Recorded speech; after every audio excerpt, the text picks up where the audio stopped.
ඉස්කෝලේ ගිය විදිහම මෙහෙටත් ඇවිත් ඉන්නේ. ඔයා ගෙදර යන්නේ නැත්නම්? මට රිවෝල් ප්‍රැක්ටිස්. ඔව් මොහොටු පෙර මූණ බුම්මගෙන ඉන්නේ නැතුව අපගේ ස්පෝර්ට්ස් මොනවා හරි කරනවද? ඔයා කොළඹද? ඔව් ඒ මං කොළඹ ඔසවන්න ඉන්නේ. ඔයා ශිෂ්‍යත්වයට යවුවද? ආකෝ නෑ. අපි අම්මලා කියන්නේ ශිෂ්‍යත්වයට යනවා ලොකු ඉස්කෝලේට යන්න ඕනේ වුණා කියන්නේ.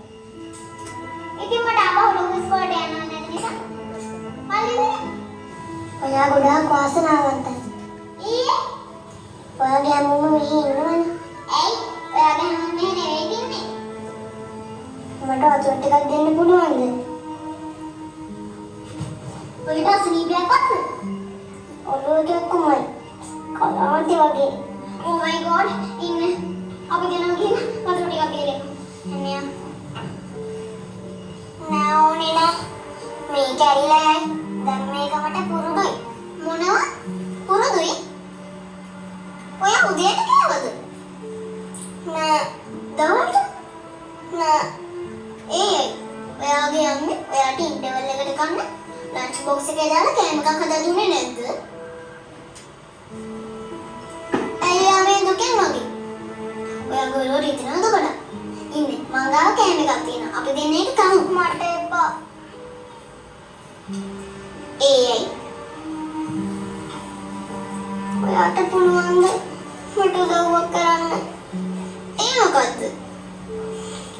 ඔයාගේ කෑම එකෙන් දෙනවා කියපු කොටස මට අරන් යන්න දෙන්න පුළුවන්ද?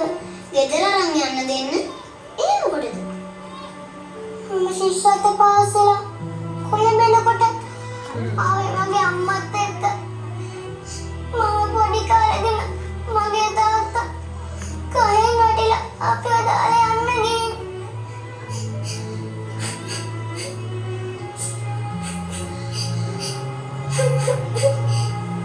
මම ඉස්කෝලේ යන්න කොළඹ ගහක් යට ඉඳලා අපේ අම්මා බඩගින්නේ යත්තේ මට යට ගෙනින් දෙන්නයි ඔයාගේ කෑම එකෙන් භාගයක් කිව්වා. මොකද එක තරහ නෑ නේද ඔයා? ඔයා තමයි අද ඉඳලා මගේ හොඳම යාළුවා.